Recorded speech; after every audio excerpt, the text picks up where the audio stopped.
The story of Pontius Pilate, the Roman governor involved in the crucifixion of Jesus Christ, extends far beyond religious significance.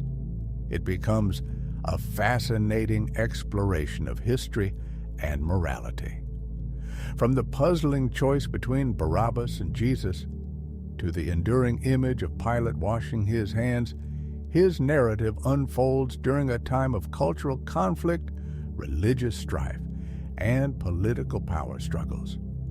In this discussion, we will explore the life, decisions, and eventual fate of Pontius Pilate, hoping to uncover the enigma surrounding this key figure in biblical history. Pontius Pilate's name frequently appears in the biblical accounts of Jesus' crucifixion. He was the fifth governor of the Roman province of Judea, serving under Emperor Tiberius between 26 and 36 A.D. Pilate played a pivotal role in the events described in the New Testament.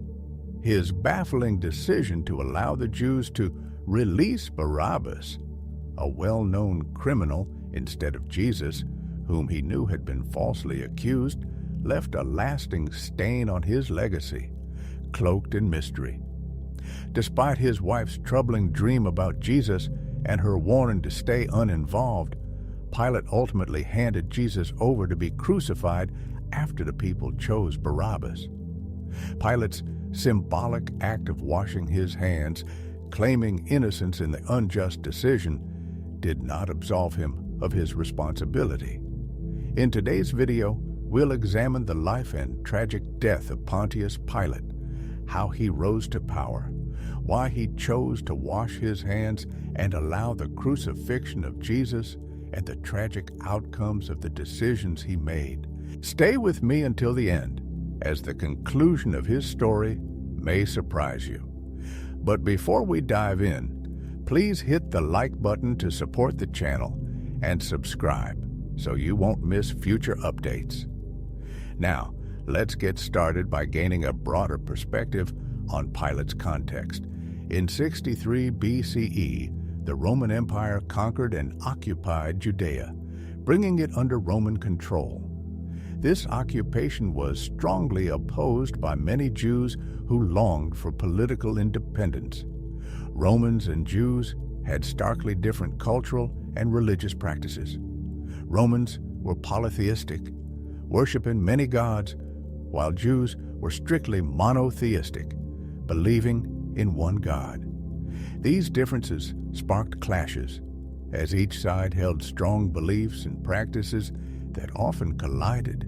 The Romans imposed heavy taxes on their provinces, including Judea, to finance their vast empire.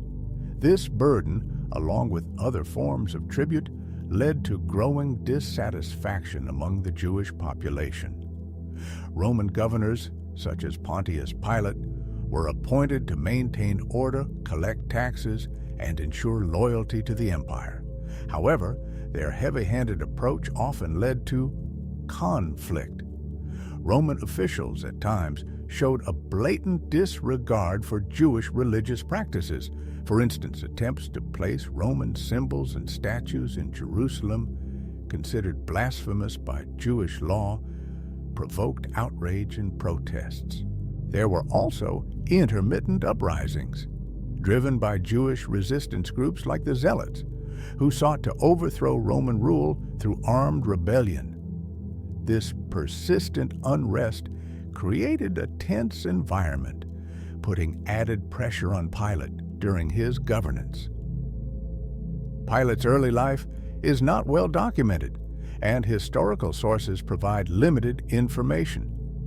What we do know comes from brief mentions in historical records and the New Testament.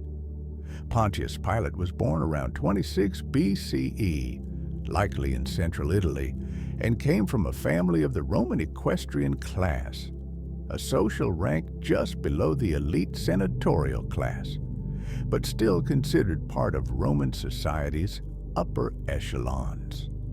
Little is known about his upbringing, education, or early career, but he rose to prominence through his connections with powerful Roman figures, which led to his appointment to important roles within the empire. Pilate had the authority to preside over trials and administer punishments, including the death penalty. His rulings were expected to reflect Roman law, though in the case of Jesus, Pilate seemed reluctant to act. In the Gospel of Luke, we see Pilate trying to shift responsibility for Jesus' fate to Herod, who ultimately returned the decision to Pilate. The Apostle Luke portrays Pilate as a leader who struggled with the weight of this decision, unwilling to take full responsibility for condemning Jesus. The story of Pontius Pilate, the Roman governor who presided over the trial and crucifixion of Jesus Christ, transcends religious texts and stands as a powerful historical and moral narrative.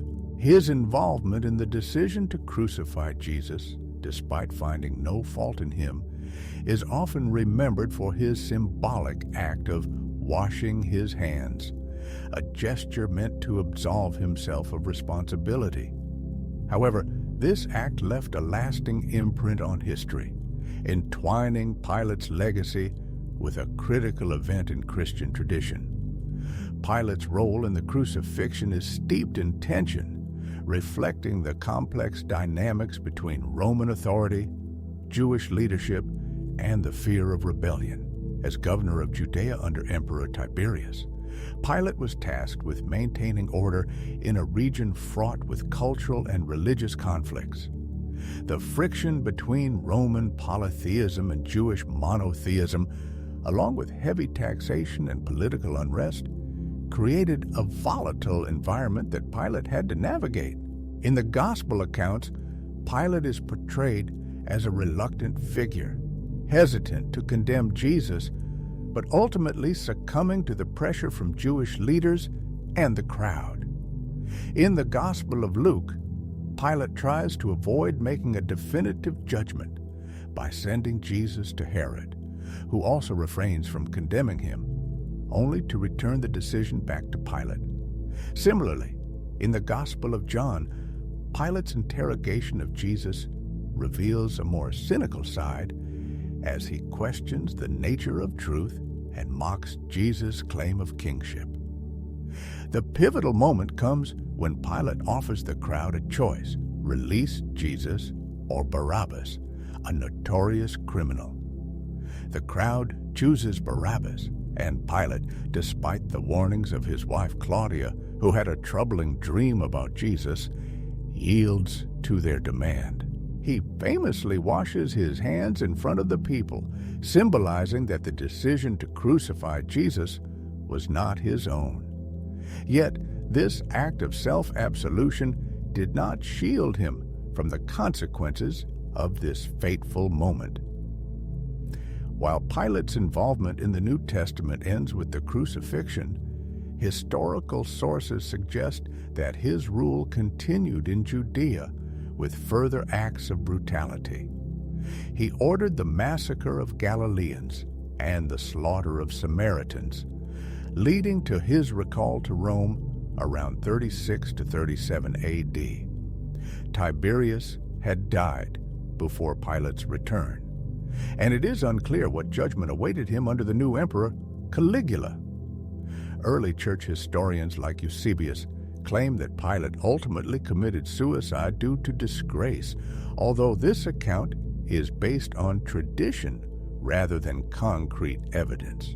Some scholars argue that Pilate may have simply retired, while others see the tale of his suicide as a theological assertion of divine justice for his role in the crucifixion.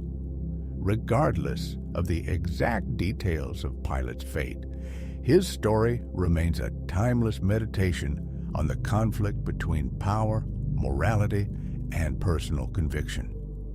His actions continue to evoke discussions about the nature of justice, responsibility, and the consequences of decisions made under duress. Pilate's legacy, marked by moral ambiguity and political expedience, serves as a powerful reminder of the enduring impact of choices made in moments of great historical significance. If you enjoyed this exploration of Pontius Pilate's life, please like, share, and subscribe for more in-depth historical and biblical analyses. Your support helps keep the conversation going.